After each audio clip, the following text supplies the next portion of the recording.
Hi, I'm Aria, and today we will be talking about the connection between human trafficking and visual impairment. I'm going to start off with a quote. The nexus between human trafficking and visual impairment is an important and little discussed issue. This quote was said to me in a personal email from Dr. Frederick Schroeder, who is the president of World Blind Union.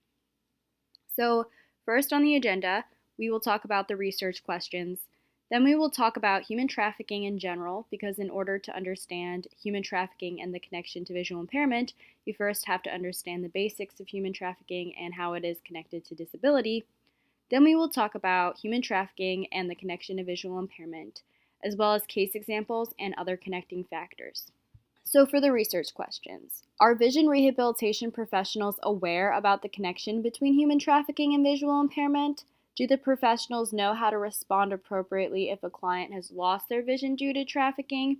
And do the professionals know what red flag human trafficking signs to look for? So what exactly is human trafficking? For the definition, it is modern-day slavery or the trade of humans. And this is done through different improper means, such as force, fraud, and deception. I would like to point out an example of force to be drugging, because that includes visual aspects, such as visually monitoring your food and beverage, because sometimes traffickers do, as a force tactic, drug food and beverages. So no country is immune to this problem. And in human trafficking, people are controlled, exploited, abused, and forced into acts of servitude. And if they don't obey, they are punished. So when it comes to human trafficking statistics, it is a $150 billion industry. It's the third largest criminal activity in the world, and millions are victims every year. There are different types of human trafficking, such as the removal of organs or organ trafficking, forced labor or labor trafficking, child soldiers or child soldiering, forced begging, sexual exploitation, or sex trafficking. Other types also include selling children and forced marriage. So examples of signs that someone has been human trafficked include scars, bruises, burns, shyness, inattentiveness, referring to frequent travel, showing signs of drug addiction, appearing malnourished, having branding tattoos, and others as well. Just because someone shows these signs doesn't necessarily mean they're being trafficked, and if someone doesn't show these signs, that doesn't necessarily mean they are not being trafficked. The photo shows examples of branding tattoos. So some examples of human trafficking control tactics that have been reported in Canada include humiliation, psychological manipulation, threatening to set their family's house on fire, brandishing knives and guns, denying them basic necessities like food, water, and clothes, forcing them into ice water, raping them, isolating them, giving them branding tattoos, and others. So when it comes to the statistics in Canada, 120 million US dollars to 400 million US dollars is what is estimated to be spent per year for human trafficking in Canada. I'm not sure why it's in US dollars when this is in Canada, but that is the statistic that was provided. Also, $280,000 a year is what each victim earns a sex trafficker. The estimated number of females that are annually trafficked into Canada ranges from 1,200 to 16,000. And the majority of sex trafficking victims are Canadian girls, not foreigners. So keep that in mind when you're looking at the statistic of the number of females trafficked into Canada, because it's mostly Canadian girls that are the sex trafficking victims. So 90% of the victims of sex trafficking in Montreal are Canadian residents, which connects to the prior statistic we explained, and 4,000 young women and men aged 12 to 25 are sexually exploited in Montreal alone. So when it comes to the connection between human trafficking and disability, so people are targeted because they have a disability and traffickers view that as something vulnerable, or they acquire a disability as a result of the abuse from trafficking. And this same pattern holds true for visual impairment. There have been studies about sex trafficking and women that are deaf, as well as studying the connection between other disabilities and human trafficking. So, for the connection between visual impairments and human trafficking. So, people with visual impairments are targeted for trafficking or they acquire a visual impairment as a result of the abuse from trafficking. So, case examples that demonstrate this connection between human trafficking and visual impairment. So, an example for targeting a person with a visual impairment for sex trafficking. In Jacksonville, Florida, a woman was arrested for allegedly sex trafficking a blind woman.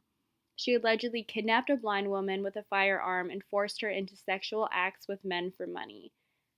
Angel Williams was arrested and charged for this. This slide discusses acquiring a visual impairment from sex trafficking. So, a study showed children acquiring blindness whose mother was either sex trafficked or in sex work. Margot Gray was sex trafficked starting at age 5, and she acquired blindness from the physical abuse that she endured from the trafficker. And the photo shows trafficking survivor and advocate Margot Gray with her guide dog, Junebug. So, targeting a person with a visual impairment for organ trafficking has also been shown. In Tanzania and Burundi, around 100 people with albinism have been killed in a few years, and witch doctors use their body parts to make charms and potions. And an example of this is wearing fingers of people with albinism on necklaces. This is due to a lot of myths and misconceptions in this area about people with albinism. This slide discusses an example of targeting a person with a visual impairment for forced begging. In Bangladesh, the mafias make millions of dollars a year from trafficking.